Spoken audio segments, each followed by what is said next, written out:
Welcome back, everyone, to Point of Sale. Of course, this is a wonderful retail supply chain show where we break down great retailers and the data and technology that, of course, move their supply chains. And I'm excited because, well, we have a wonderful guest with us today. We're going to be talking about last mile delivery here in the main segment. But before we get to that, we do have a fun beginning segment for you.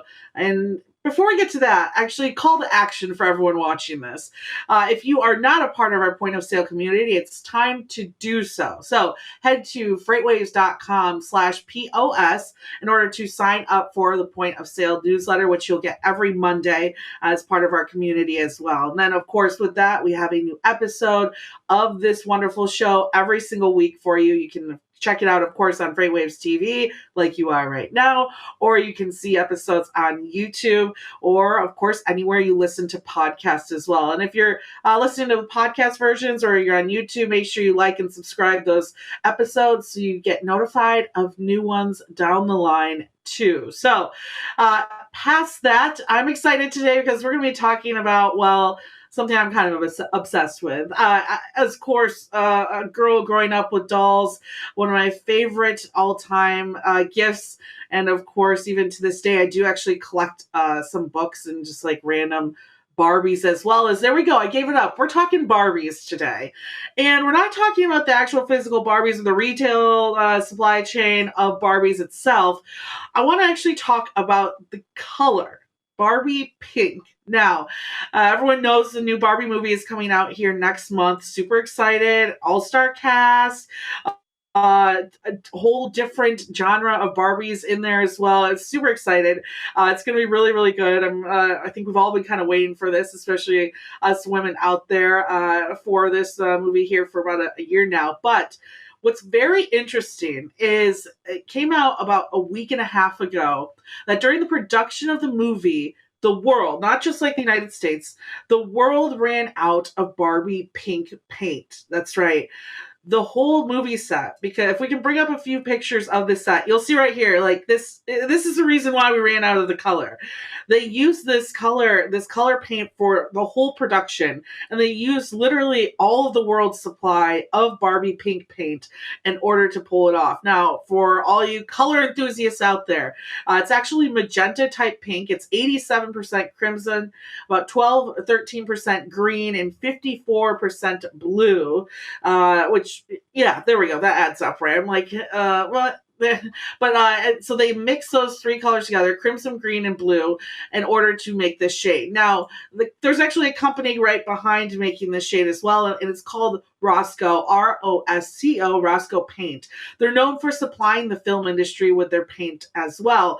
And they've actually won Academy Awards. In the past, they won awards for creating fog fluid, and they also won Academy Awards for the day and night backdrops. I believe that was in 2001, and the fog fluid was like back in the day, a long, long time ago, like 40-ish years ago. So congrats to them, but not congrats in the fact that they ran out of paint. Now, what's interesting is there were actually, of course, supply chain issues that were involved with this. Actually, if you remember in 2021, Texas freeze that led to a number of pipe bursting, a lot of issues with their electricity grids, etc. Supply chain issues, of course. Roads were awful. Infrastructure could not take it. Well, during that time, the company actually lost millions of gallons of stockpiled paint, including Barbie pink, because, of course, there's so many different ingredients, adhesives as well within it that were all lost because of that temperature drop. And as they started to restore their inventory, it's interesting. There's an interview with one of their executives that talks about the fact that they truly learned how far down the paint supply chain they were. Now, as of course, more adhesives came available, and more pigments and resin, which are big parts of the ingredients that go into paint, the people that got them first were Home Depot and Lowe's. And so they themselves learned from the Texas freeze that they had to create a better supply chain, find different suppliers. So in a situation like that, they were able to get their hands on different paints. So they are working on restoring it. In their recent interview, they talked about the magenta color in particular being one of the top colors that they had to get back in. And it was actually really interesting because in that talk as well, they brought up their next most needed color, and that's actually the complete opposite of Barbie pink. It's Van Dyke brown, and if we can show you a picture of it, it's not that great. So it's dark. Yeah, it's basically black. It's a almost black brownish, and so it's interesting to know for the company that supplies the paints for the entertainment industry, if you're looking to have your whole set either pink or I guess this awful brown in the next few months, you're not going to find it. But those are slowly coming back into stock. So don't worry, world, as we enjoy the movie next month. And maybe for some reason you want to paint your whole house pink as well, or maybe just a room or two. Who wouldn't love like at least one room, right, of this beautiful color? I got it on today too with my lipstick. Well, that paint will come back in stock for you. So don't worry, world. Barbie's coming back, and she's bringing the paint back with her as well. And so that's our fun story for today. But of course, we have a wonderful guest with us today as well. With us is Jim Waters, Vice President of Marketing for Frayt. Jim, thank you so much for joining me today. Yeah, Grace, thanks for having me on. And, I had no idea that Barbie pink was was so hard to find. And I'm from Boston, so I know Fenway green is also very, very tough to get. Well, hey, don't worry, Jim. I know that you're interested in painting that back wall there, the brightest pink you could find, but it's we'll get your hands on it soon. Don't worry. I'm super excited to have you on, though, because this company is very interesting. I got a chance for everyone. If you want to go look at my articles, I got a chance to talk about their recent raise and, of course, work getting your startup up and running. Can you tell us a little bit about Frayt, its inception, services available now, and the growth overall so far?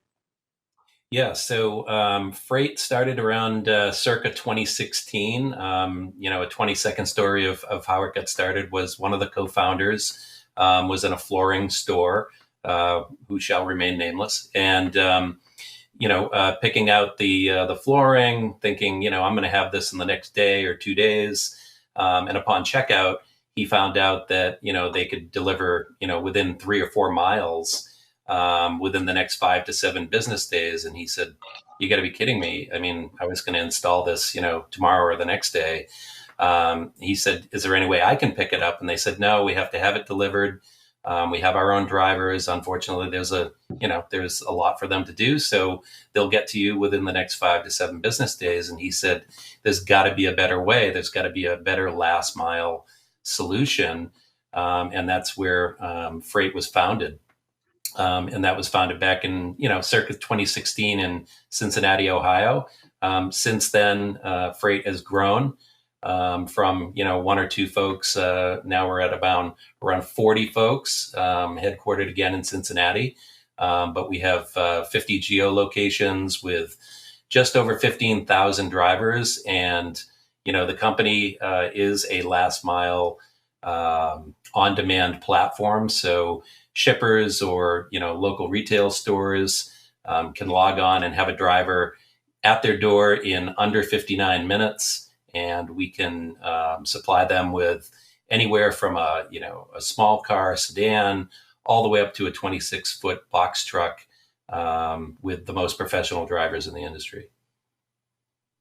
Yeah, that story is very interesting. I remember talking to the co-founder as well, and it's funny, to me to be like, I live miles away from this location, and you're telling me that you can't find one person or even allow me, right, to come pick up this product. And we know what's possible in this industry. And I know you've been a part of large companies doing really amazing things in this space as well. So, like, that's just a question or a great opportunity, right, for a company to come in and disrupt that. And especially being in Cincinnati, I mean, you have such great access to so many different markets within that area. So excited to see you bring those opportunities to to the Midwest as well. And we're here today because you guys actually recently put out a survey. If you guys head to FreightWaves.com after this episode, you can see an article I have about the survey and a link to it as well. But in this survey, you dove into overall last mile needs and demands from, I believe, about 95 different individuals. Can you tell us a little bit about the methodology behind this, who you surveyed, and really why you wanted to send this out to your customers? Yeah, so the methodology was we wanted to reach out to retailers, people that are doing either online or walk-in retail business, big box retailers. Sherwin-Williams is one of our customers. They use us for last mile. So we reached out to the biggest that we could, around 125, 130. We got back 95 responses from specifically people that work either in operations, shipping, logistics, or even at the store level, getting product out to their local customers. And one of our hypotheses was, what is last mile? How do you define last mile? And some of the other things that we were looking to validate were, how important is last and final mile delivery in your supply chain or in your business? And is it a moneymaker or is it a cost center? And if it is a cost center, how are you going to tune that up in 2023 and beyond, so that you can either make it a revenue center, or you can make it a revenue center as well as a customer success tool for your business to expand. Yeah, and you got some really interesting responses to that too. For everyone, 41% of respondents said that order placement to delivery was what they defined as last mile. 22% said strictly just that, like, pickup on the path to delivery to the customer.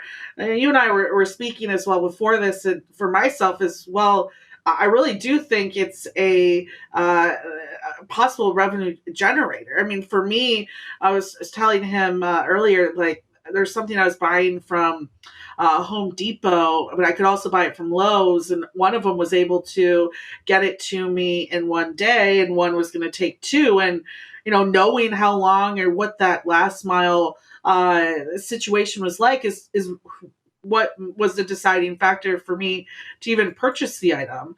So I think even that 41%, right, order placement to delivery is a huge part of that, which when you think about it that way, even the systems that you're integrating with to showcase that to your customers becomes huge.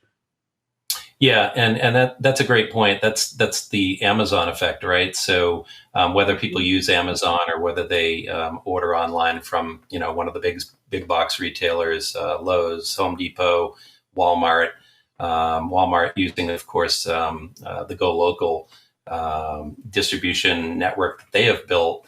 But we're all kind of tuned to, if we can't go to the store and pick it up, can we order it online and have it on our doorstep in less than 24 to 48 hours? And as you said, Grace, if I want my Barbie pink paint, and I have a choice, if I can have it, delivered to me even same day. I mean, we've all been trained that if you put in $25 or more on Amazon and you're an Amazon Prime customer, you can pretty much have that anywhere between now and midnight, right? So sometimes, customers do like to have that speed to their doorstep, and not only the speed to the doorstep, but sometimes you even see the same drivers, right? So it's like having your mail carrier for 25 years. I had Paul, the mail carrier, and whenever there was an exception that was going to happen, he'd ring my doorbell or he'd knock on the door, and he'd say, "Hey, Jim, this was opened. I don't know if you want to accept it, or you have something in your mailbox that should have been delivered across the street. I'll take care of that for you." So people are now being more accustomed to the delivery being personalized, being professional, being courteous, not throwing the things onto your front doorstep or your back doorstep and taking a picture of it. So that's where Frayt and its drivers are lending a hand to these businesses to make sure that You're getting professional vetted drivers that paid for their own background checks. They are owner operators, so they're building their own business. They want to be successful, and they want to be used over and over again by the Sherwin-Williams store, or by the Home Depot store, or whoever is using our platform to get that delivery out to their customers. Yeah, I believe it was right about 70% of your respondents said that they were hoping for a reliable delivery and experience. And I think that's really when people say reliable is someone that they trust, that they know, that they see often. And I agree. I think that's super important. And you, like you said, you trust that if something is going to happen to the product, that same individual is going to speak up and say something, and almost maybe even at some point reach back out, right? If they have that close relationship with Frayt and with the original shipper, and get fix maybe those inconsistencies before they even get there. And that was another thing as well, is just being able to interact with that driver, or at least watch that worker live. I think 73% of your respondents said that helped them stay ahead of those inconsistencies. Can you tell us a little bit about maybe what you learned on the technology side, the visibility portion, right, of the last mile delivery, and what respondents and supply chain leaders are hoping to get out of their last mile in that regards too? Yeah, so visibility, is another one of those terminologies or one of those words that people define differently depending on what industry they're in. For some people, it's location only. For others, it's location and condition. Like, did it get dropped? Did somebody open the box? Did the heat rise, to 150 degrees, or did it go down below freezing? But in most cases, we have found that it's enough for the customer as well as the shipper to know, where is that shipment right now? Is it sitting in traffic? Is it 20 minutes away? So that location part is built into the platform that we're using with our drivers, which they use on their phones. The other thing that we hypothesized and we found out in this survey, along with a lot of other great nuggets of information for people that are looking into last mile, is direct communication with the driver. So drivers don't always want to be contacted, and rightfully so. I mean, they're driving and they're loading and unloading trucks. They don't have time to be texting and talking. But with our platform, a driver can get a note that says, make sure you show up to dock number 5 when there could be 55 or 60 docks. Or we have a driver sitting at a locked gate, and he'll contact us or our back end ops team and say, I can't get in the yard. It's locked. And we can say, hey, all you need to do is go around to the north entrance. That one's open. Go directly to dock number 15. So visibility in this case, does mean where is my load, not necessarily what condition it's in, but then direct communication with the driver. That's preventing late arrivals, and it's also preventing drivers from turning around because they think that they can't actually make the delivery. So that's a lot of a little bit of the technology, but we have a lot more whistles and bells that are going to be actually coming out at our rapid fire demo that we're going to be doing at your event in Cleveland, that we're looking forward to, and that includes being able to select your preferred driver. So if Jim's your driver, and I'm doing a great job, and all your customers love to see Jim, delivering the Barbie paint, you can just check a box and say, make sure that if Jim's available, he's our preferred driver. So that's a really nice part of the technology as well. I love that. And I love that you guys are going to be showcasing that, of course, at our event here in Cleveland. We'll, after this interview, we'll dive into that for our audience too, if you're looking to attend as well here in a few weeks with us. I also want to touch on something quickly with you that you brought up that I think is very interesting, is urbanization as a whole, right? As we're seeing cities expand, or even people maybe in the opposite, moving out to the suburbs. How is Frayt, and how are you responding to maybe those differences in delivery executions, and what exactly are maybe some of your survey members or customers looking for with those drivers as well? Yeah. So, urbanization, probably like anything else, big started during, during COVID. But, there are more and more people. I'm in the Boston area, so there's more and more people moving outside the city for whatever reason. And, a lot of the shops and stores that sell to people that don't live inside a certain area, they will not deliver outside a 3 to 5 mile radius.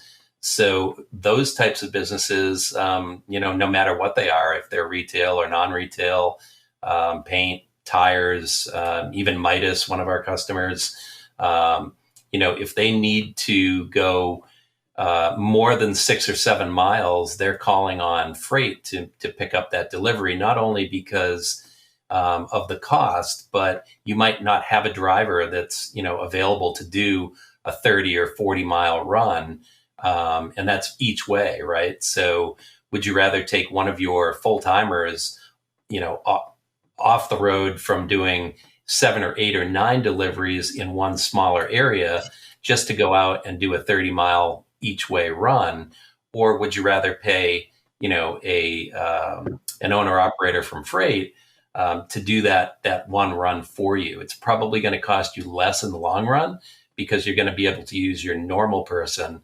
that has their normal route to get done more of the deliveries that are closer to you, and then we'll take on the longer runs. But certainly the urbanization part has caused a spike in final and last mile deliveries, especially for Frayt. Yeah, and there's two different, like, I guess, ways of even planning those, and having to find those drivers, right? I was talking about actually this aspect on the show with Kaylee on FreightWaves Now this morning, and it's funny because when I'm out in the suburbs near my parents, if I ever need to find an Uber, it's not happening. Like, it's difficult, and so it showcases to you, right, that huge problem. If Amazon clearly will deliver out there, so being able to build that capacity is incredible, and that your team is doing that too. What can we look forward to seeing from Frayt? You mentioned everything happening in Cleveland as well. Where can people go to learn more about the company, and learn more about the work that you're doing as well?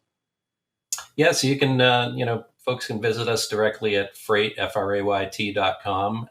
And if anybody has any direct questions, or, I can send along any information, or even some of the many. We've done 3 surveys since March that have uncovered some really great stuff. I'm just Jim, Jim at Frayt, Frayt.com. And we're looking forward, like I said, to doing a rapid fire demo with you guys in Cleveland coming up later in June. We've got some really great features and functionality for shippers, 3PLs, LSPs that are going to be coming out, including the ability to schedule line hauls, bulk uploads, DC to DC shipping. So we're going to start, including middle mile along with last mile and final mile. So we're looking forward to servicing, more and more companies that need to do longer runs and have a real big need for professional, dedicated drivers and vehicles. Well, I'm excited to watch you guys continue to grow. Like I said, happy to talk to a company, especially here in, like, the Midwest, right? My neck of the woods, making sure that the delivery is available wherever I move or wherever I need it. So thank you so much, Jim. Thank you for coming on. For our audience, go check out the article. It's on FreightWaves Now, or Modern Shipper, or sorry, FreightWaves.com, or modernshipper.com. You'll see it right at the top, and you can learn more about their survey as well. It dives into a lot of interesting areas. So if anyone out there, even as a logistics provider to last mile, or even looking to go into last mile, that's the best part about, I think, the freight tech space right now. We've talked about like this hybrid carrier model a couple times too. You don't have to have these assets when you can work with companies like Frayt or other partners in the last mile delivery space to make sure that your last mile services are available to your customers, because they'll need them most likely. And of course, like Jim said, hey, it's about time that you get your tickets for Cleveland. In just 2 weeks now, we're going to be in Cleveland, Ohio for our Future of Supply Chain event. This was in Arkansas last year, but we're bringing it up north to Cleveland. Beautiful time of the year to be there. Excited to see some baseball as well. And so, of course, we're going to have rapid fire demos going and talk about retail supply chains. I mean, Nestle is going to be there, Red Bull, Body Armor, Coca-Cola, L'Oreal, to name a few. So we've got some pretty hefty shippers there, which means perfect opportunity to learn about what exactly they need from their logistics providers as well. So again, head to live.freightwaves.com. You can get your hotels and all that jazz ready for Cleveland here in just a few weeks. Until then, everyone, thank you so much for watching. Make sure that you continue to go buy stuff so that we have a retail supply chain show to talk about. And I will talk with you all next week.